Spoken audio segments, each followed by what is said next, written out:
We should go east, into Transjordan. That would be a test for our movement. Nonsense. Isn't there enough land in Judea and Galilee? The land in Judea and Galilee is occupied by the Arabs. Well, we'll take it from them. We'll harass them until they get out. Let them go to Transjordan. As soon as we have a big settlement here, we'll seize the land. We'll become strong. We'll expel them from there too. Let them go back to the Arab countries.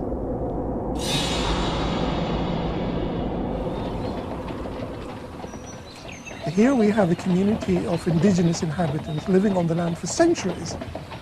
And you have a group of settlers coming from Europe, never been to the land, never seen the country, claiming to be connected to the Israelites 2,000 years ago, and coming with this superior claim. They think they can establish a Jewish state in a country which is inhabited by a majority of Palestinians. They looked at the indigenous inhabitants of the land as a kind of natives in a colonial way of view, European way of looking at the Palestinians. You can clear them, you can move them out. Zionism can only be understood within the age of empire and within the age of colonization, where you have European empires going out to Asia and colonizing the country. So you can only understand the idea of transfer within that kind of European colonial, racist, supremacist. They have supreme values and supreme civilizations, and Arabs can be shifted. قضيتنا كلها ابتدأت إنه هذول اليهود اللي كانوا مشتتين في العالم في أوروبا قاعدوا يفكروا في خلق وطن وهوية لهم. اليهود أجوا على تركيا يطلبوا من السلطان عبد الحميد يطلبوا منه وطن في فلسطين، رفض طلبهم، فراحوا لمين؟ لبريطانيا. كان رئيس وزراء اسمه بلفور.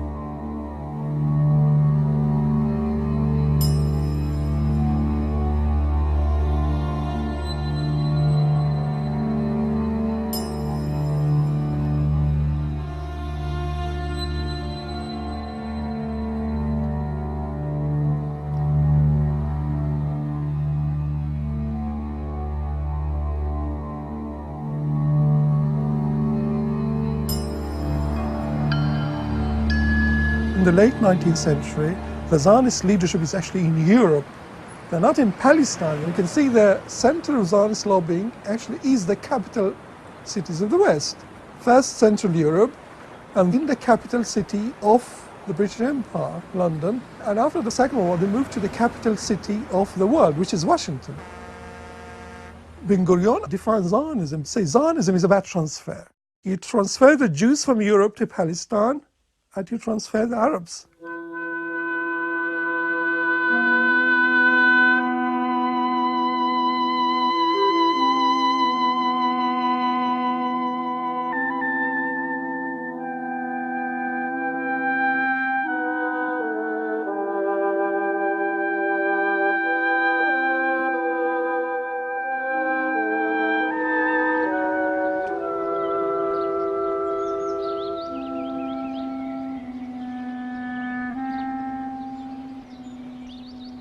I lived most of my life in Galilee and Jerusalem.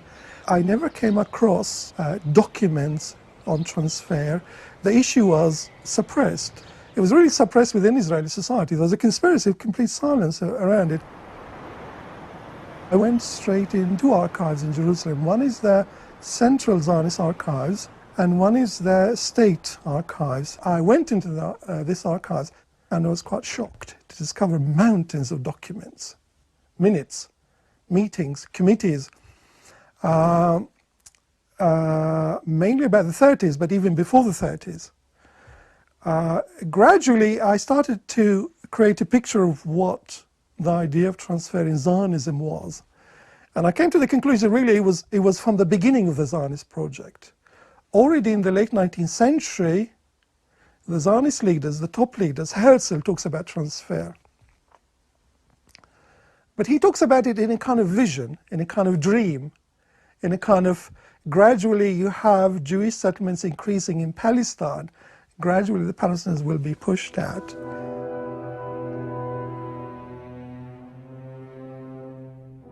Excellence, je dois à la bienveillance de M. Zadok Khan le plaisir d'avoir lu la lettre que vous lui avez adressée. L'idée sioniste dont je suis l'humble serviteur n'a aucune tendance hostile au gouvernement ottoman, mais bien au contraire. En faisant immigrer une quantité de juifs apportant leur intelligence, leur esprit financier et leurs moyens d'entreprise au pays, il ne peut faire de doute que le bien-être du pays tout entier en serait l'heureuse conséquence. Vous dites à M. Zadok Khan que les Juifs feraient mieux de se tourner d'un autre côté. J'ai fait soumettre à Sa Majesté le Sultan des propositions générales. S'il n'acceptera pas, nous chercherons, et croyez-moi, nous trouverons ailleurs ce qu'il nous faut. The critical issue, one of the critical issues is the land. Okay, in order to have a Jewish state in Palestine, you take all these European Jews, middle-class Jews from the cities of Europe, and you want to put them on the land. You want to create Jewish settlements, Jewish kibbutzim, Jewish agricultural things. So the issue of the land is critical for them. The land is held by the villages. The villages are large. The land was cultivated.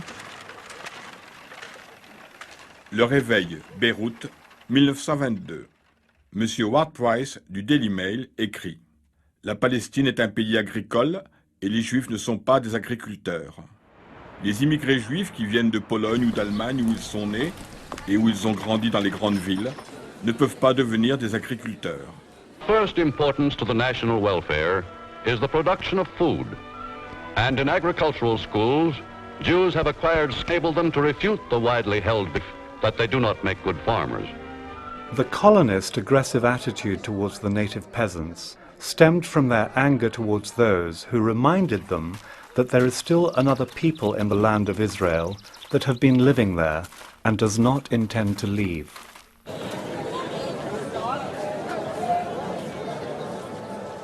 أنا فلسطيني الأصل وأهلي فلسطينيين وأبوي فلسطيني وجدي فلسطيني ومن 10,000 سنة أنا فلسطيني من بيت جبرين. أبوي وجدي كانوا عايشين عبارة عن فلاحين مزارعين وكانوا يزرعوا فيها قمح وشعير وذرة وكرسنة وعدس وكنا نزرع فيها خضار وكان في عندنا كمان حلال غنم في عندنا أغنام يعني يكبر الأب ويجي الواد يشتغل نفس الصنعة ونفس المهنة هي.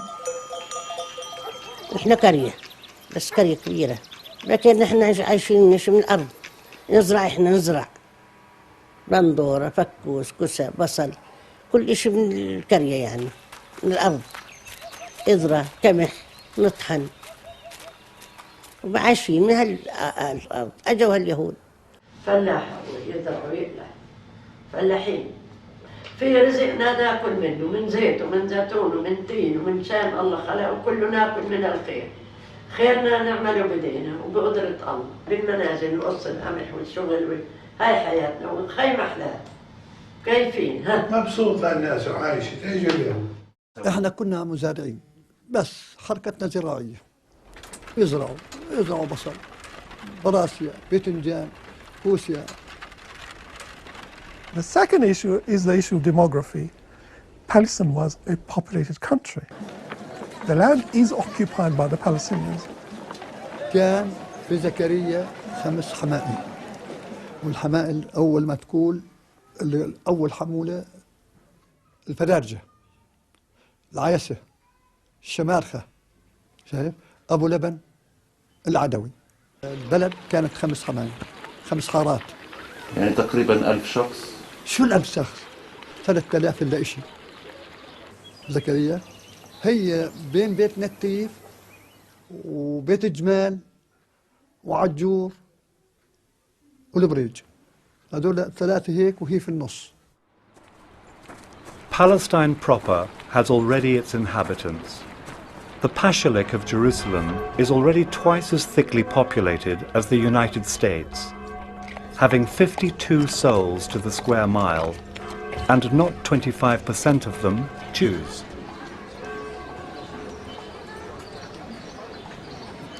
They see people there as a problem. Well, they had to talk about it. You can't talk about transfer unless there is someone to transfer. But they don't see people with the same rights, the same values, the same connection to the land. Of course, they saw the country inhabited, but they don't see the people are integral part of that country, have rights to it, have future in it. The Zionists didn't accept the idea that Palestinians are a people, nation. The present British Zionist scheme is as unworkable economically as it is politically. Every square inch of soil has to be purchased. I search history in vain for a colonization on such a basis. The basis of our whole existence is our right to build up our national home in Eretz Israel. This is a right which did not have to wait for the Balfour Declaration. It is the right which originated in the promise of God to Abraham. The Zionists were secular Jews. The Zionists who started Zionism were not religious Jews. Religious Zionism was a tiny group of people. They were actually, the Zionists who started the Zionist movement were atheists, many of them atheists. They were actually against the Jewish religion. Most rabbis in Europe, in Germany, at the end of the 19th century were against Zionism. Most rabbis were against Zionism. They saw Zionism was against the very idea of diaspora and Jews waiting for the Messiah. So the diaspora is something normal. The Zionists were secular, nationalist, if you like, European nationalist, Central European nationalist. A kind of tribal nationalism, blood and race and land all mixed together. And that kind of nationalism can only be exclusive, ethnic, if you like. Most Jews in Europe were non-Zionist. Most Jews in Palestine were European Jews. One of them was the Orthodox Jews, who were not Zionists. And the second one were the Jewish settlers from Eastern Europe. The Jewish settlers were really European settlers, but not Arab Jews. Arab Jews were not Zionists. Palestinian Jews, if you like, the Arab Jews, they tried to be part of the Arab community as a whole. في عندي أصحاب يهود وفي عندي صحبات يهود. في تعرفت على واحدة بنت اسمها شولامت. هذه اسمها يهودية هي البنت. Oui, on les appelait les juifs arabes. On les appelait comme ça, les juifs arabes. Oui, moi, à l'école, nous avions des amis juifs. C'est-à-dire, il n'y avait pas de différence à ce moment-là. On vivait comme si c'était la même famille. C'est-à-dire, il n'y avait pas de différence entre musulmans, chrétiens et juifs. Avant, il n'y avait pas de différence. C'est plus tard, quand ils ont accepté l'immigration et tout ça. Ce n'est pas les juifs qui vivaient en Palestine. C'était les juifs qui sont venus d'ailleurs. اليهود المتبلدين ما بدهم هالشيء كانوا. بس هذول المرتزقة اللي صاروا يجيبوهم من برا هن اللي صاروا يعملوا المناوشات. يقولوا لهم يا جيراننا انتم مبيوعين. الله وكيل هيك اليهود. يهود يعني اولاد عرب هن. انتم مبيوعين بس انتم خليكم قاعدين سوا بنضل احنا وياكم. لا ابنك بموت ولا ابني بموت. The Bible is used by the Zionist movement in order to justify another colonial enterprise. Throughout all the sorrowful centuries since the Hebrews were scattered over the face of the earth, their religious rituals have kept ever before them the memory of Palestine as the land promised them by Moses. Zionism had to sort of reinvent Judaism and had to reinvent roots. Zionism actually used the Bible effectively to try to create a whole mythology, some kind of blood connection between the ancient Israelites and the modern European Jews. Today, millions of them center their immemorial hopes for fulfillment of this promise on the new Palestine, with its shining city of Tel Aviv, built by Jews on desert and swampland. You need to create these myths to legitimize the colonization of Palestine, I think, and to give some sort of international legitimacy to the project. عصام جورج فرج من مواليد 1924 خلقان بالقدس القديمة بحارة النصارى. رحت على مدرسة سان جورجز كان في إسلامية ومسيحية. كنا عايشين بوئام ما كان في تفرقة. ما كنت أعرف إنه مثلا جاري مسلم ولا مسيحي. ما كان في تفرقة، ما في تعصب، ما في شو دينك أنت شو ديني أنا. ما كنا نفكر هيك شيء أبدا. الإنجليز أو اليهود كانوا يخططوا. نحن كنا بسطاء بهالشغلة هذه. ما كناش بهالوارد. كان كل شيء يمرق تحت جرينا ما نحس فيه.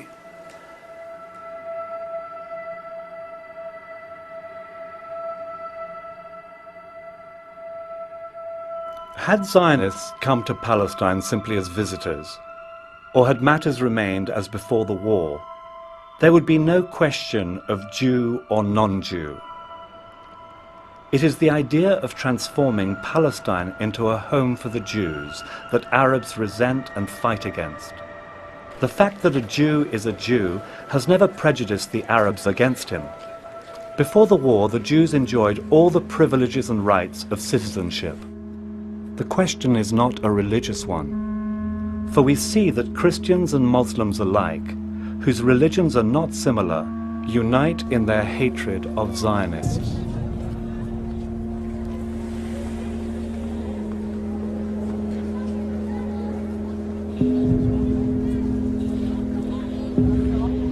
Tous les bureaux et les boutiques des musulmans et des chrétiens seront fermés le vendredi 27 février 1920.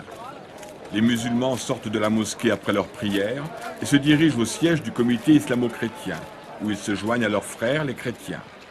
Le cortège se dirigera vers le gouvernorat.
In the case of Palestine, these sympathies are rather obviously with the Arabs, who have hitherto appeared to the disinterested observer to have been the victims of an unjust policy forced upon them by the British government.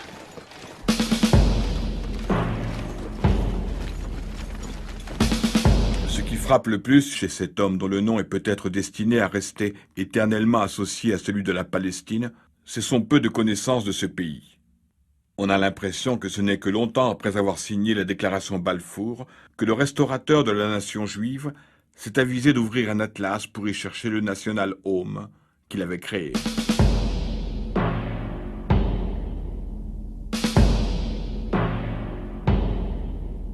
The cause of unrest in Palestine, the only cause, arises from the Zionist movement and from our promises and pledges.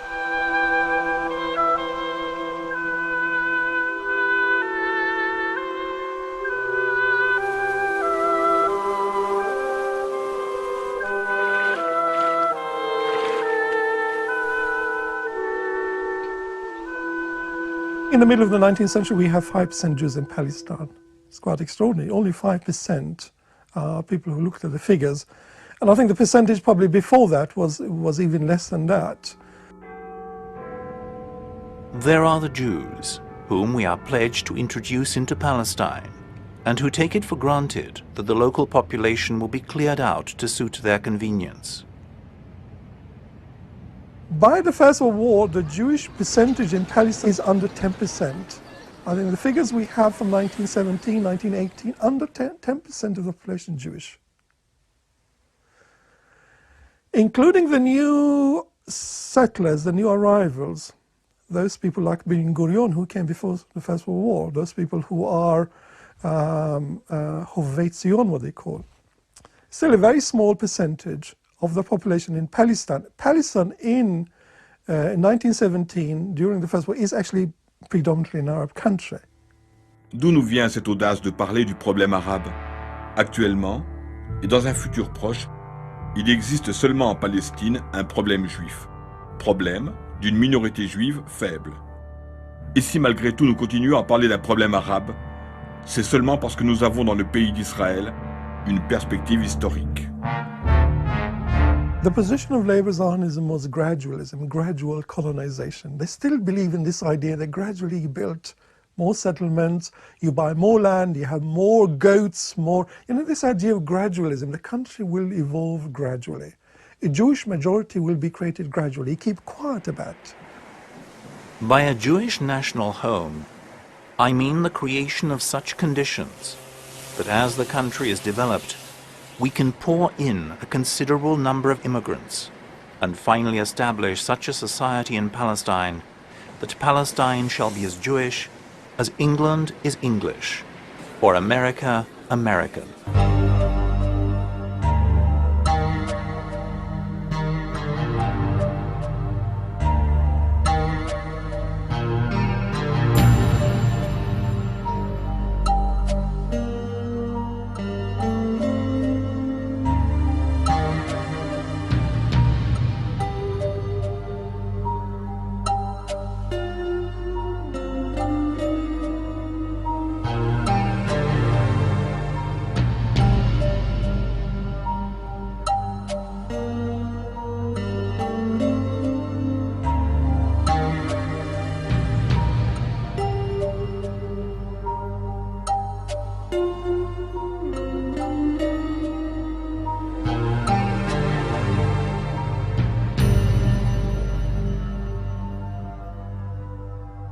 So the real change really is happening in the late 20s, early 30s. That's the demographic change. The main case of the Arabs is against the British government's policy in Palestine. A policy which, if continued, will surely have as a result the replacement of the Arabs by the Jews. Only under the colonial power you have a radical change in the evolution of that country. And the equation changes, the situation changes. The Palestinians suddenly are under threat, massive threat. Only then we have the uprising, really, the rebellion. أول شغلة اشتغلتها بالثورة. أبدا، لما صار عمري بال 16 17 سنة. طب ليه اخترت دغري تروح على الثورة؟ لأنه شفنا حالنا أن ضيقنا كثير اليهود، والحكومة صارت كثير تضيق علينا. فاحنا تمنينا انه نكون شهداء ولا نكون هيك يعني اللي بتحكمنا اليهود او بريطانيا. كنا نعمل استقامات بس تمر بوسطة لليهود ايش اسمه او سيارة اي سيارة لليهود بنبلش فيها برصاص. هل يموت منهم يموت وهل السيارة اللي تتكسر وهذا. احنا كنا ضد اليهود ما كنا ضد الحكومة. لأن اليهود كل مكان تتزود صارت على زيادة. عشان اجت الثورة فرضوا على البلد تشتري بارود. صاروا يروحوا على سوريا على لبنان وين ما يكون في بارود يجيبوه يشتروا يحطوها هنا. فصارت المعارك عن صحيح، كل واحد كان معه بارود ما في غيره. لا حد يعطينا سلاح ولا حد يعطينا خرطوشي.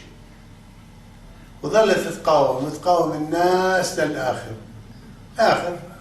اجتاحوا على البلد واخذوها معهم. كم بارودي كان في بالبلد؟ والله يا خال بدي اقول لك احنا فرضوا علينا كم بارودي 12 كنا. احنا فرضوا علينا كم بارودي اشتريناهم دار يونس. وعلى العيد الثانية فرضوا كذا اشتروهم. حطوهم كل واحد كل 3-4 يشتركوا على بارودي، مش كل واحد بارودي دير بالك. كل واحد ما كان يشتري بارودي، كل 3-4 يتشاركوا على بارودي، كل 4 يتشاركوا على بارودي. كنا عاملين عملية بالليل وطالعين بالشهر أيلول، بس قديش كان بالشهر ما بتذكر. كنت أنا وجماعتي فتركتهم وطلعت من أرض نهر المقطع. تصادمت أنا والإضافية اليهود، هذول كانوا حراس على الذرة تبعاتهم على المزروعات. بلشنا نقوس على بعض. بالآخر طلعت من الاستقامة إن فايتين على الذرة اللي جوا. الذرة هناك عالية صفرة، بيزرعوا كثير ذرة صفرة اليهود. ورشوني بالشو اسمه، اجت رصاصة بإجري هاي وبفخدي وارتميت بالأرض. خدت على الأرض أنا بلشت عليه، ما بعرف هو شو مات منهن ما بعرف. اتصلوا بالحكومة، اجت الدبابة سلطت المدفع علي قام رفع ايده الضابط قال انا فريد ابو نسب. هذا كان عندنا ضابط بالشماليه. لما قال لي انا فريد ابو نسب ما تخاف، رمت البارود حد مني، لكن الدم صار هيك حد مني، لان لما راحت اجر كسرت شايفتين راحت، اجى فيها دمدم. رفعت عاد ايدها انا هيك للتسليم، وفزت الجنود. اخذ البارودة بعجل، بخاف يكون ابو نسب. نزل فريد ابو نسب لعندي قال لي انا فريد ابو نسب بتعرفني مش هيك؟ قلت له بعرفك. ما شفته طال من جيبته أنينة هيك صغيرة وقرب علي قال لي ما تخاف. حطها قال لي انشق انشق انشق بهالهواء. صرت اعمل هيك اشي بارد بارد مثل الثلج. صرت انشق انشق انشق، بعدين ما حسيت حالي انعست هيك، انعست ما عادش عرفت حالي وين صرت.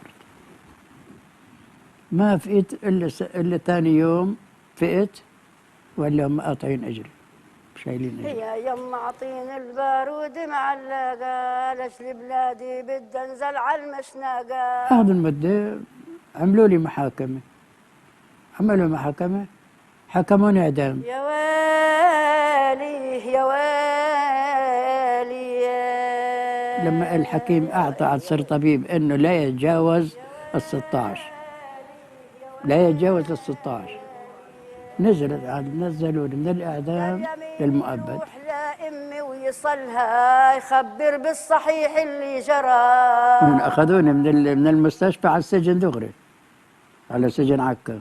قعدت بالسجن 6 سنين وكل سنة 12 شهر. فلما اجت الحكومة عاد بدها تفل، بدها تسلم فلسطين لليهود، اجوا لها السياسيين كلياتها طلعوها. انا من الجملة قالوا لي يلا. When the Zionist leaders adopt transfer in the mid-30s, they still adopt it in their private meetings. They don't come out saying we want to transfer them. They still talk about cooperation, progress, we're bringing modernity to the Arabs. They still don't talk about getting rid of the Arabs. Publicly, the public position in the 30s, even the 30s, is that we want to coexist with the Arabs. In private discussions, in policy discussions, in meetings of the Jewish Agency Executive, they talk about the only way forward is actually to clear them out.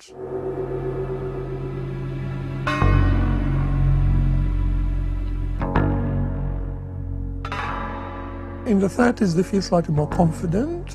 There's more Jewish demography, more Jewish growth. The Jewish settlements is much bigger. You have more Jewish militias, more Jewish armies. I think transfer comes with that growth in confidence of the Zionist community in Palestine. It also happens with the Palestinian uprising, Palestinian rebellion. In 1936, you have the big strikes in Jaffa and the cities, and you have the rebellion in the countryside, which is even much earlier, 1935. When you have a Palestinian rebellion, the British send the commission, the Peel Commission there. The Zionists had to address that commission. The British are coming there, they've got a big headache on their hand, they've got uprising, a very bloody uprising, a very violent uprising, military uprising, and the British also are reacting very violently. They bring planes to bomb the cities, they bring planes to bomb the villages. The British have got a huge problem on their hand in Palestine. Palestine had to be calmed down for the British. The Zionists have the British coming with their investigation commission. Okay, so they have to come up with policies. So you have the Jewish leaders being interviewed by the Peel Commission, and they put forward the idea of transfer to the commission. In meetings with the commissions, Weizmann, Charette, the Jewish agency, they promote this idea of the way to deal with the uprising, the way to deal with the Palestinian, the way to deal with the land issue, the way to deal with complaints and the grievances and the resentment of the Arabs, actually to move them out.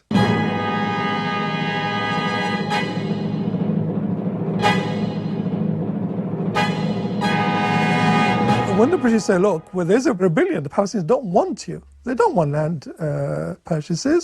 They don't want immigration. The Zionists say, well, look, there's a so-called human way out of the situation. Let's try to transfer them to Transjordan and Iraq. Let's do it in an organized manner. Let's try to build villages for them there. The Zionists, when they talk about transfer in the mid-30s, they talk about organized transfer, with them actually engineering it. It's kind of an engineering project.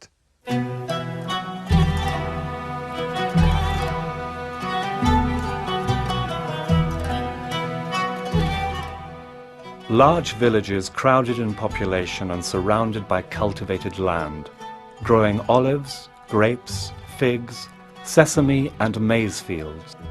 Would we be able to maintain scattered settlements among these existing villages that will always be larger than ours? And is there any possibility of buying their land? And once again I hear that voice inside me called, evacuate this country.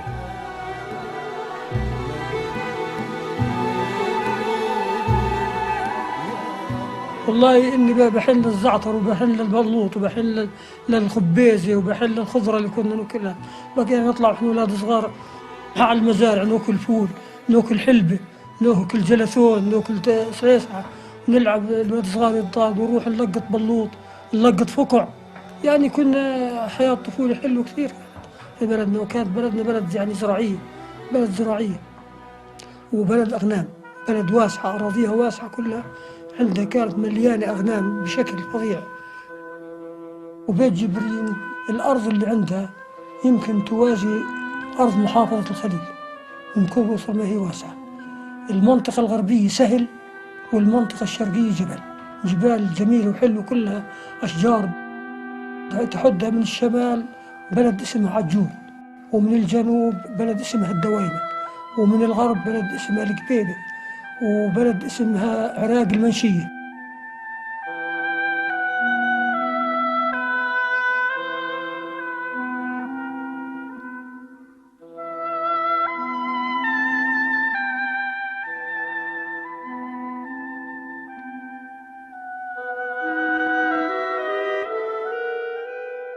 كبيرة بلدنا، هي في النص الجبل وقاطع وهان وقاطع هان، 3 بلاد بتحسب.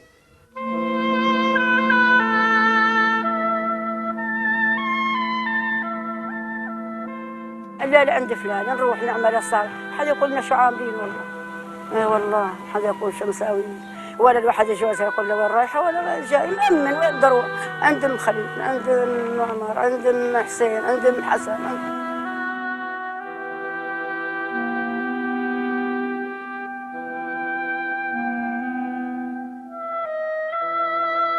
ويصير العرس تنزل الصبايا والشباب على البيادر يعملوا حفل ويعملوا عرس وكيفية وسعادة ودادفة، وهيك عايش الناس مبسوطين وعايشين وخير كثير وكل شيء كثير.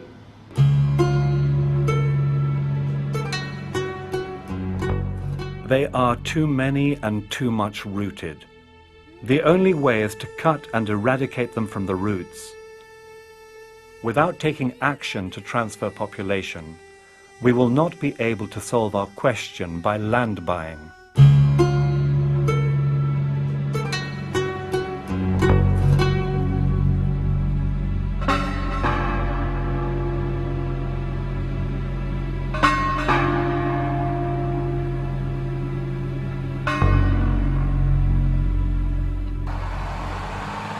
The Jewish Agency also compiled its own record of the villages.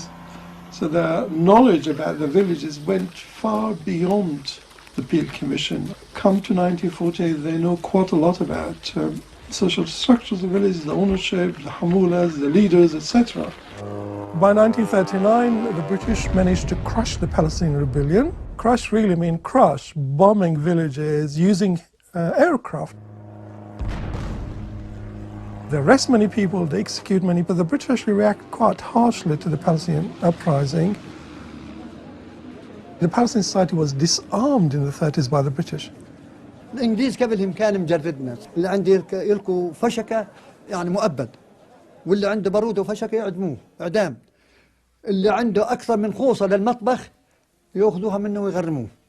جردونا. أنا حضرت حكم الإنجليز قعدت في الإنجليز حوالي يمكن 16-17 سنة. شايف؟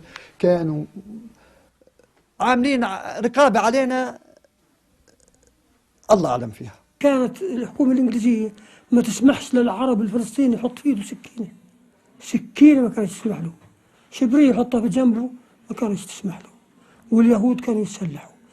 Palestinians are beheaded. They've got no leadership. That leadership was crushed by the British in 1936-38. So the British played a crucial role in terms of disarming their society, subduing it, crushing it. So the defeat is really the defeat of the Palestinian society militarily in 1948 can be actually traced to 1936-39. And the British actually played a key role, a big role in it. The Zionists, by contrast, they had arms industry. The way the Jewish community was created in Palestine was created as a military civilian community. Settlers were also soldiers at night. Settlers had a fence and a watchtower. The Jewish community in Palestine was trained as a military garrison.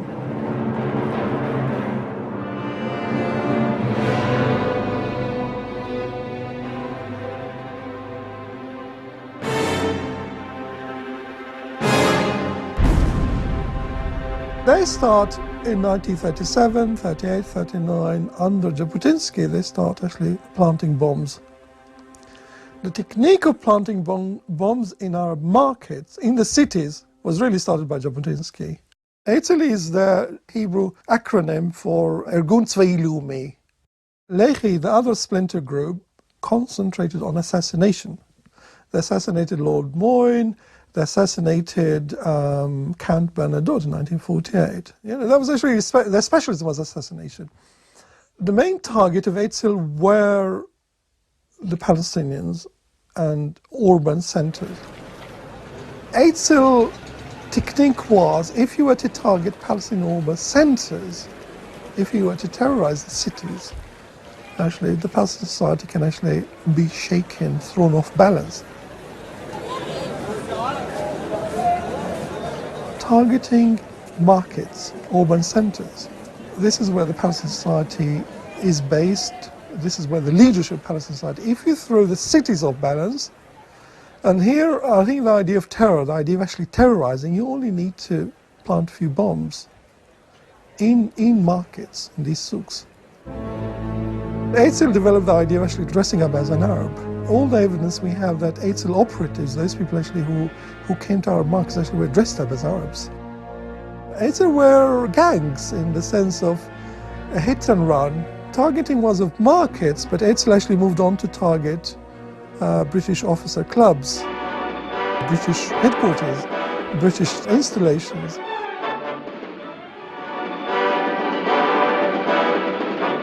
Le 21 juillet, le haut quartier général des troupes britanniques, l'hôtel King David, est détruit par un attentat.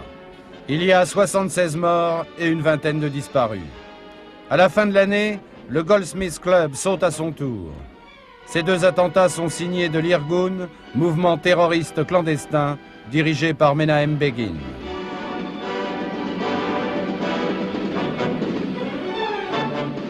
كنت قاعد على مكتبي بمركز رئاسة الوزارة المانديت تبع القدس تبع فلسطين. هناك كان المندوب السامي بالكينج ديفيد هوتيل. ما سمعت شيء لكن بوم، حسيت كومبليت داركنس، يعني الغبرة. وبعدين بعد ما راحت الغبرة شوية حطوا لنا سلالم، انجبرنا ننزل على السلم على البستان تبع الهوتيل. بعدين عرفنا انه هذا شغل الهجنال، جايبين براميل حليب للهوتيل كله كان فيهم متفجرات وحطوها بالمطبخ تحت وفجروا.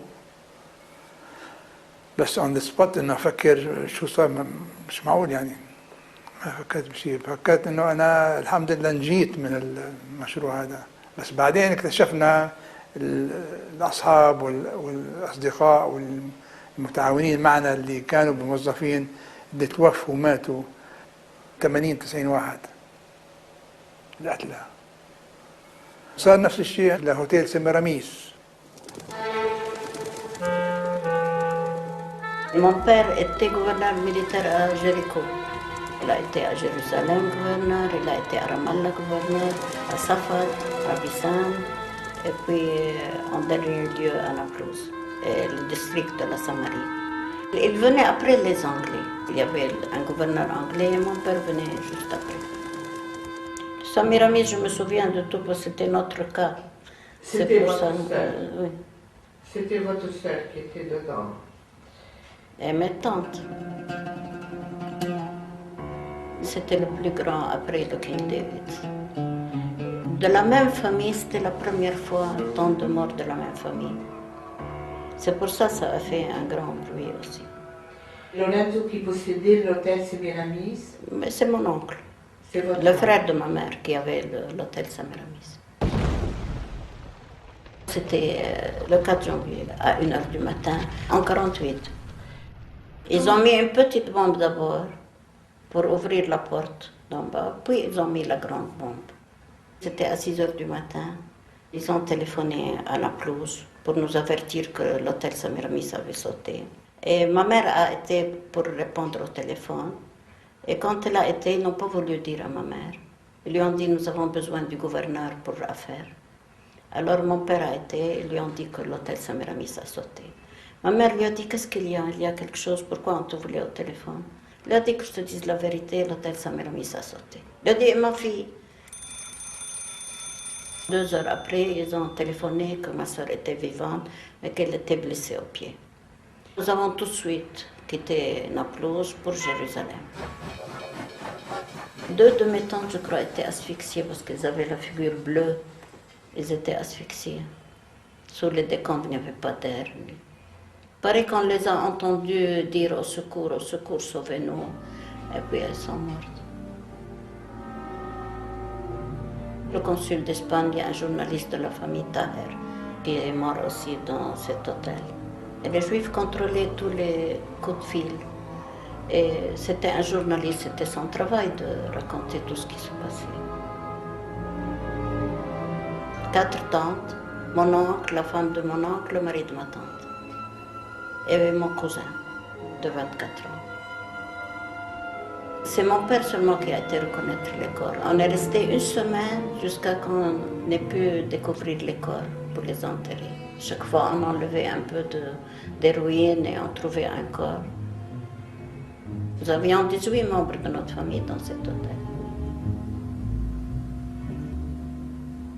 New dispatches report on the intensified terrorist drive. Here is the scene at the Jerusalem railway station.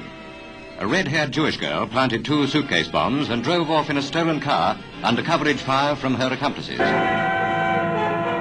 Members of underground organizations blow up the Cairo-Haifa Express. During this and other searches, 25 high-ranking officials of the Irgun-Zwei Leumi and Stern gang were arrested. In the great synagogue at Tel Aviv, the stolen uniforms of many British regiments and bales of forged bearer bonds of the Palestine government have been discovered, in addition to a portable radio transmitter and quantities of illegal weapons and explosives. Supermodern Tel Aviv, Britain's hardest worked ambassadors and policemen, uncover yet another haul of illegal weapons. These were hidden in the Lillian Bloom School. Our troops, in sternly guarded surroundings, are looking for members of the notorious Irgun-Zwei Leumi and the Stern gang, suspected of blowing up the King David Hotel in Jerusalem.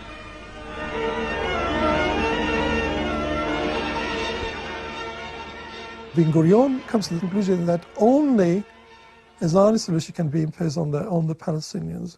They're not going to negotiate to give up half of the country or to move voluntarily. Ben Gurion does say that a Jewish state, against the wishes of the local population, can only be secured by the sword. The real planning militarily, I think, actually happens after the Second World War, partly based on this idea they have force, enough force. They actually feel much more stronger to fight back, and they feel the Palestinians are much weaker, and the British are on their way ahead. In 1948, here the idea of transfer becomes really only expulsion. 1948, transfer becomes a military operation. You put people on trucks, you shoot it over their heads, you carry out massacres. 80-90% of the people actually were driven out as a result of Jewish attacks atrocities, terror campaigns, whispering campaigns, and various tactics. The vast majority were driven out by combination methods. At the heart of the expulsion was also Plan Dalit, which was implemented in March-April 1948. Plan Dalit had clauses which explicitly talks about destruction of villages and towns. So it's really connected to the whole ideological concept of clearing out the land. The Jewish Agency spends a lot of money on buying land for about 30-40 years. But the land held by the Jewish Agency by the end of the mandate is about 3.5%.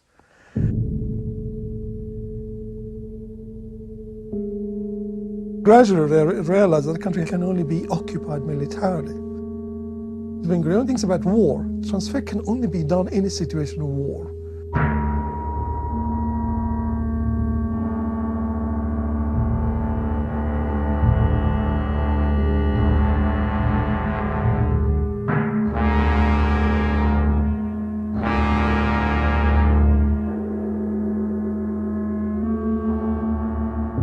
War will give us the land. The concept of ours and not ours are peace concepts. Only, and in war, they lose their whole meaning. The Palestinian society in 1948 was on the defensive. It's really fighting for its life. Each village, each town is on the defensive. By contrast, the Jewish community was heavily mobilized. Almost everyone was actually in the army. Men and women were in the army. At the end of 1948, the Jewish community had almost 100,000 soldiers. The Jewish community in Palestine had more soldiers than the Arab countries even around it. Come to early 1948, the villagers had no weapons at all. Militarily, the balance was really completely against the Palestinians in 1948. Militarily, I think the Palestinian society was at the mercy of the Haganah. اليهود يقولوا عنهم هجانة، لأنهم شفقة ولا رحمة، بكوا يقتلوا.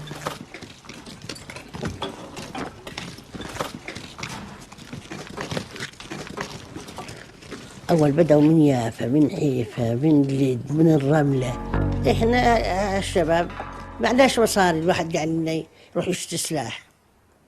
كل عيلة 3-4 أخوة لموا 75 دينار فلسطيني بكروا وشروا هالبرودة. ظلوا هالأولاد يحرموا الشباب يكاوموا. ليل النهار يضربوا علينا على البلد. وين ما تيجي الزلمة قاعد بكحلاك للمسلحين في البلد. حاط قدام الأكل يعني المفتول والهذا. ضربة الكنبلة وأجت في بطنه وقاعد على الصدر يوكل. وصوت أخته حتى البسة اللي عندها انكتت معه. هم قاعدين يوكلوا بيضربوا فينا. والله احنا بنضري انا وامي في الذريات هي على الحيط ولا الرصاصه بتقدح من بيننا. ضربونا بالبارود وبالقنابل هذه المورتر. هذه شنو در عمي بتلقت في بندوره بدها تسوي لجوزها خبطوها هم يعني ابعدوا عنا. لا ورانا مصطفى حمدان، عبد العزيز ابو مهنا، محمد عثمان، علي بن إبراهيم، علي هذا أسبوع بكوا هالأولاد. علي ذكروه، رشاد، محمد خلاوي، يعني اللي شفناه حدا شافه. يقولون ليش طلعتوا؟ بدنا نموت. يا بنموت يا بنطلع. بكوا هقانا يقولوا لهم، لا يعرفوا ولا يصرفوا. هقانا يقولوا هيزونا الهقانا. لا عندهم رحمة ولا شفقة. صهاينة يا عمي، صهاينة. أول سقطوا بتجمال لأن ما ظلش قدامهم مثلا مقاومة. ظل فضاء ما فيش قدامهم. هذا ضربوا على بلدنا، ظل يضربوا على بلدنا. تطلع البلد، تطلعت البلد، ظل يضربوا تطلعت البلد. أول ما طلعت البلد طاحوا في البلد. أنا كنت في البلد، ظليت في البلد للصبح. الصبح وين أخذوا؟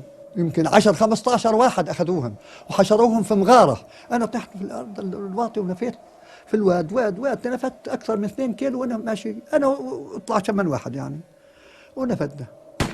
إلا اليهود طخوا علينا كباننا استعملوا معنا اليهود القوة، يضربونا بالنار، بالقنابل، بالبارود، بالمورتر، بالطيارة تيجي وتضرب في بيت جمال وتضرب في الأرض بينه وبين بيت جمال.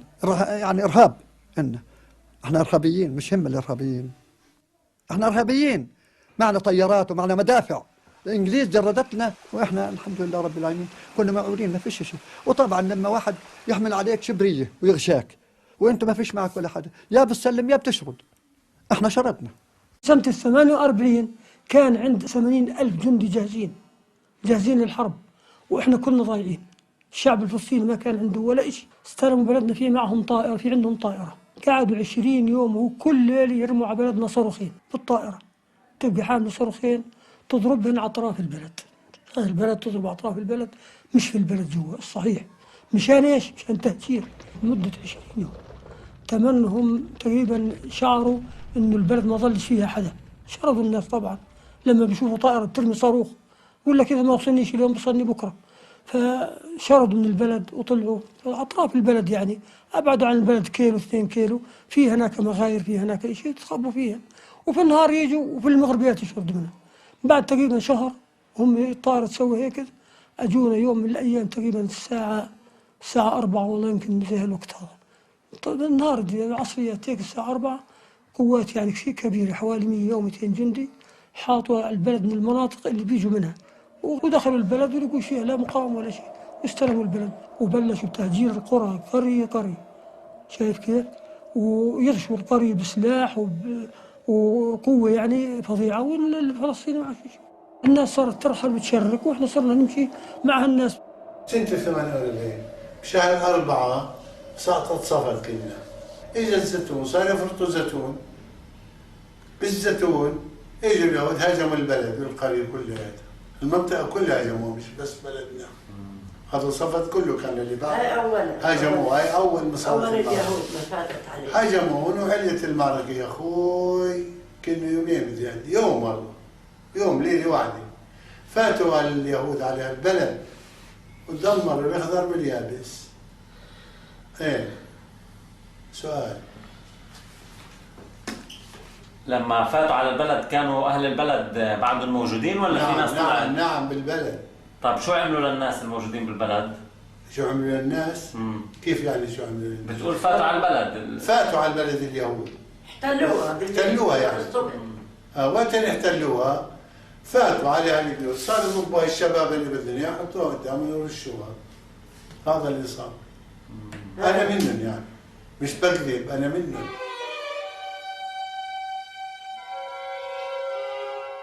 وقت فاتوا هاليهود فتحوا له الطريق ويطلعوا، قسم من اليهود اللي يطلعوا، قسم من اليهود ردوا. اللي ردونا رجعنا على البلد، اجوا اليهود اطلع برا، طلعونا برا. انت نقوني بين النساء واخذونا على محل ثاني، على البيت الثاني هيك. اخذونا هناك تحت توتي، في توتي هناك وباب البيت. تعالوا فتشوا هنا كيف للاخر. شي 22 شهر. وقفونا باب الباب وهن وقفوا ورانا هيك. في ابن اختي رد علينا قال له مشان الله. قالوا دير وجهك يا خمريم يا كلاب يا كذا صار يصير. هوسونا ورشونا الرشه. رشونا يا خالي هيك. وقت رشونا قلبت هالشباب كلياتها. انا وقعت ما صار لي غير رصاصتين هذول. وقت اللي وقعت حركت ايدي وانا مرتمي هيك بين القتلة. قال له ايش له تنلو في عنده روح يعني اعطيه. ظليت مرتمي تحت القتلة من الصبح تغابت الشمس على ما قول الله وكيل. وقت غابت الشمس قلت يا ناس بدي ابات تحت القتلة انا هون. فتت على البيت لجوا. ايوه فتت على البيت دورت على مي تشرب ما لقيتش. طلعت على المصطبة، ما بتعرف كيف كان يعمل مصطبة. طلعت لفوق دور في زيتون وفي تين يابس. سحبت الحاف من الفراش ورحت لجوا هيك حطيته علي ونمت.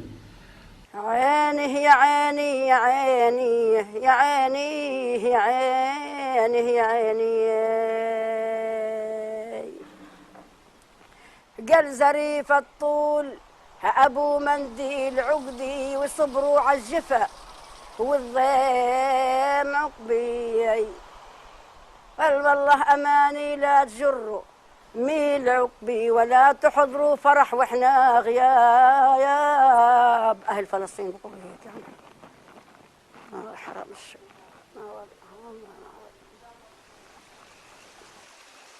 فاتوا علينا حواسة ما تنسي شو اللي صار فينا. والله العظيم كان الولد والبنت نايمين قدامي وأنا نايمة، والله وما خفت، والله عم بذبح بحواسة من فوق وما خفت، حياة القرآن وفاتحة شباك واطي وعاملة هيك، وهالولاد قدامي ومبلشين يلا حمط بلد الشيخ. وأنا فاتوا قسموا حال الفرقتين، فرقة نزلت على بلد الشيخ وفرقة فاتت عنا على حواسة. بأول حواسة من فوق يعني على سوى البخشة تبعت اليهود صاروا يقتلوا بالناس. هل نايمين ومعناش خبر يا حرام شو معنا خبر. والله وأنا فاتحة الشباك والله وأنا مرتكية هيك ولادي بنت وولد نايمين قدامي وعاملين. ولا أجت أمي تركض الله يرحم الأموات بتقول لي لك يا مشحرة أنت هون؟ قلت لها بتقول لي يما حس صياح كنا اليهود فاتت علينا. قلت لها لا عزا كيف اليهود بدها تفوت؟ طيب وهذول العالم اللي واقفين حراس وما حراس في كان يعني كان فيه. بتقول لي مبلا بصيحوا حس صياح. والله شوي ولا هن شعلوا سيارة صار يقولوا لبعضهم قديمة. ايه والكفير بيقولوا قديمة يهود ولا أولاد عرب الأولاد العرب بيقولوا قديمة يهود. وهالصراخ قام وصلوا لحدنا والله لحدنا احنا ووقفوا. طلع النار قام حدا استرجع يطلع شوي طلع حماد وعلى أبو بشير اطلع ولا لاقوا يا حرام. هاي واحد بيقول من المجدرة هاي حرام الشوم حبلة والله باعجين هالبنت طالعة منها. وفي كمان يعني بطلع 4 5 ولا 10 هذول كلهم هيك بجارة مسكين مستعاضين عليهم كن يا حرام كاين متخبيين. الله يا حرام بلشوا فيهن لا الصبح ضرد طلعوا. والله وحدي الله وكيل انه بتصوينتنا كيف انه تصويني احنا هيك يعني مساوي هي وبنتها بقلب التصوين عندنا ميتة واحنا مش شايفينها عندنا بحكرتنا احنا هي وبنتها. طلعت هالعالم يتفرجوا من حيفا قالوا راحت حواسة ما ظلش حدا فيها. الله لقونا بهالشوارع نسوان اولاد صاروا يحتلوا بهالبلاد بلد ورا بلد بلد ورا بلد.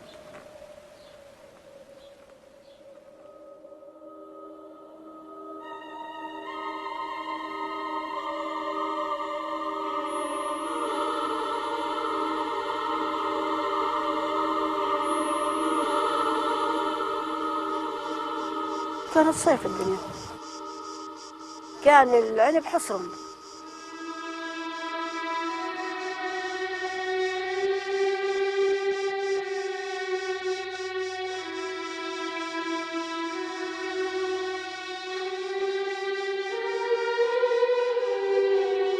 المناضلة تبعتنا وهالركض اللي كنا نركضه أخيرا أن اليهود تأخذ البلاد ونصفي إحنا لاجئين.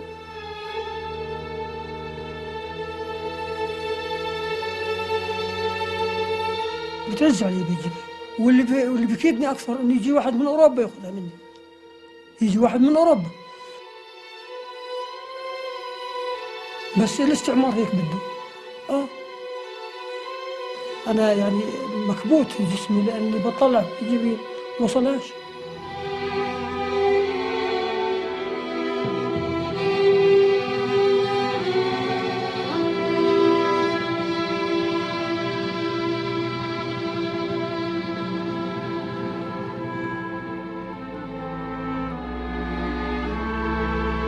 آخر شيء وقت ما ذكرت لي عن القدس أنا كنت بحب أرجع على القدس. هذه أثرت فيه ذكريات.